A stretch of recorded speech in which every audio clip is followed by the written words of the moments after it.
Hi there. I'm going to do a review for Ghostbusters. This movie came out in 1984 and was directed by Ivan Reitman. And it's starring Dan Aykroyd, Bill Murray, um, and Sigourney Weaver, Harold Ramis, Rick Moranis. There's a whole plethora of cast in this movie.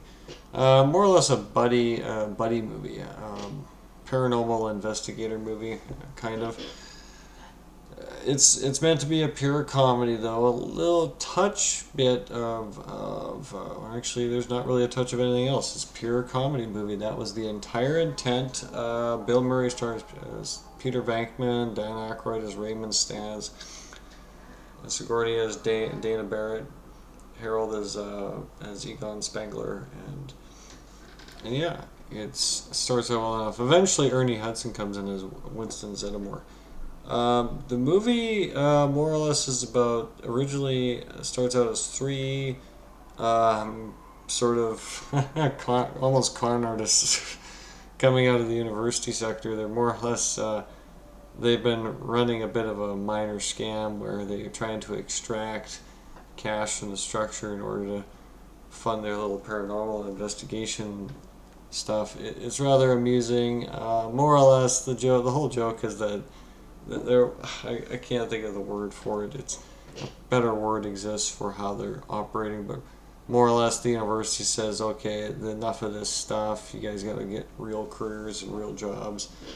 And they decided to go into business for themselves because they actually have, like, despite the so-called problems that they have or the thing that they are, the situation they've been running, is that they do actually have a case that there is such a thing as ghosts in the world, and therefore they are going to try and go into business for themselves in order to bust these ghosts. More or less, the whole concept is they already have a lot of their equipment set up. They already have some theories. They're all into the paranormal. They're all into paranatural. It's just a hilarious movie. The whole joke is, of course, is that they of course choose the worst firehouse you could ever choose. Except for the fact that it's not really that bad.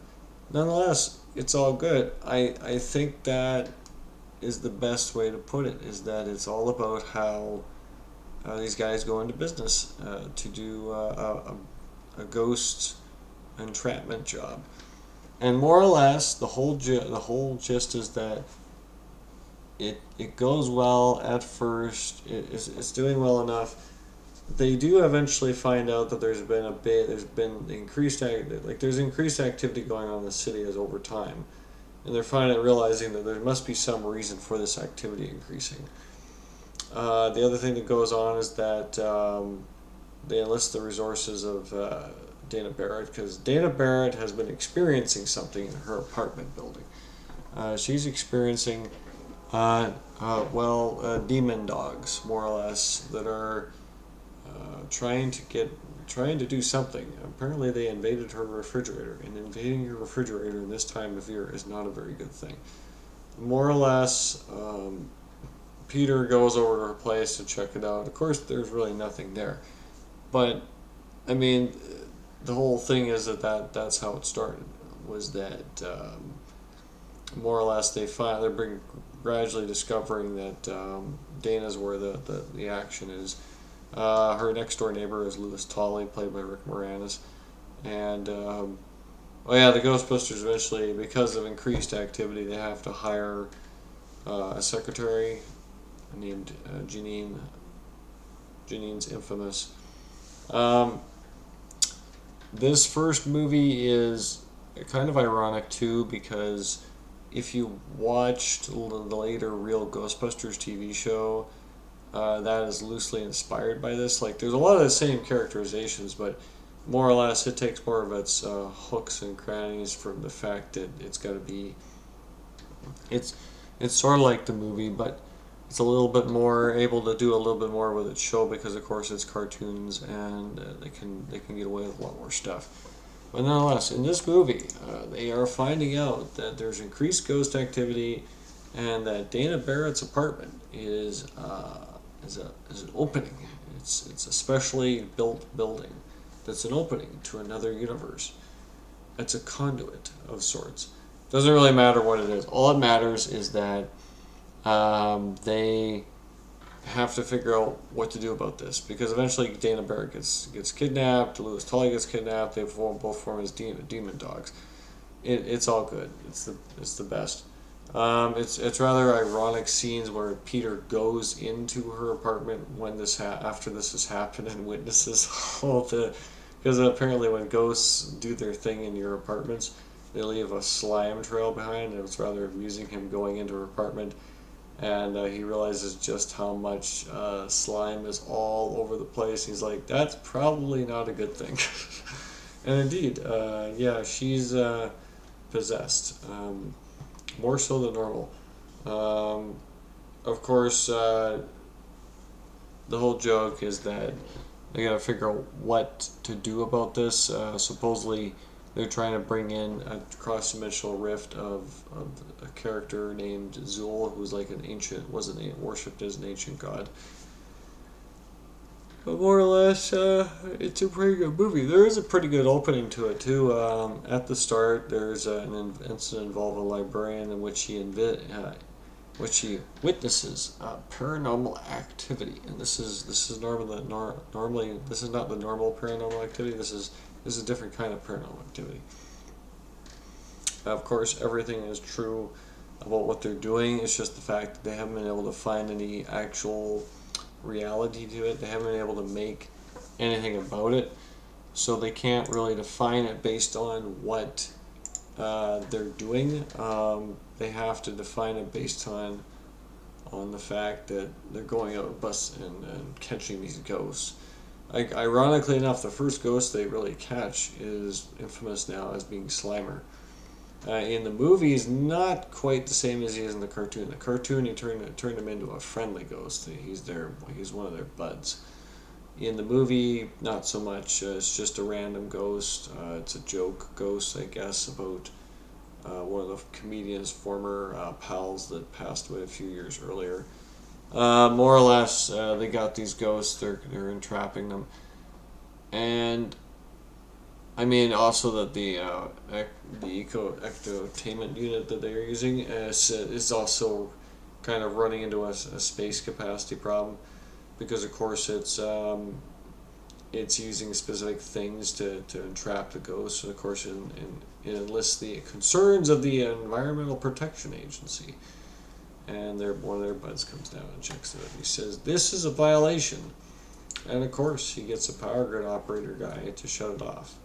And they said, warned you, do not shut it off. And that's the joke, because of course he shuts it off and everything starts going to crap. Of course, all the ghosts come back out and they start launching a huge thing, and they end up coming onto the skyscraper where Dana's skyscraper basically blows up. It's awesome. More or less, I love that part where the power grid operator's like, I don't know what this is. I'm like, yeah, I've had those moments too, where I don't know where that is either. But more or less, the whole gist is that they must get rid of the demons. They gotta get rid of Zul. And of course, this opens up another little plot point, is that they'd been told earlier to not reverse the streams. And of course, this was a result of a wonderful incident in a hotel earlier in the movie, where they essentially destroy the whole ballroom and take out the Slimer. But the story had been, these don't cross the streams, it could cause bad problems. But in the ending, they decide they have to cross the streams, and they realize that it could be cataclysmic, but it's also going to potentially it's going to be the end. And it works out, of course. They push Zul back to the other world, and it's all good. And the demon dogs stop possessing Dana and Dana and Louis. The ending is quite interesting. Of course, when they're going up to the apartment, of course, the crowd starts chanting, like, the Ghostbusters or something, and I guess this was not necessarily part of the script. I guess it was something they just started chanting. but yeah, good movie, good comedy. I mean, the comedy is rather impressive. That's the thing. Yeah, the ending monster too. They bring forth a monster who will makes them choose what is going to be their form of destruction, and of course, of course, of course, I think um, Stans thinks of the the Stay Puft Marshmallow Man, and attack comes rolling around the corner and starts attacking them. And it's not normally the kind of creature you're expecting to come and attack you, is the Stay Puft Marshmallow Man. But nonetheless, it does. And they end up, of course, defeating it. They end up defeating Zool. And this is how the movie basically ends, is that Zool is gone, Dana's back, and they have this situation of, you know, everything ends well, more or less. Yeah, it's a good movie. It's a funny movie. It's one of the funnier movies you'll ever see. It's not a pure comedy. It's definitely a paranormal activity movie, but nonetheless, pretty good movie. So yeah, it's good.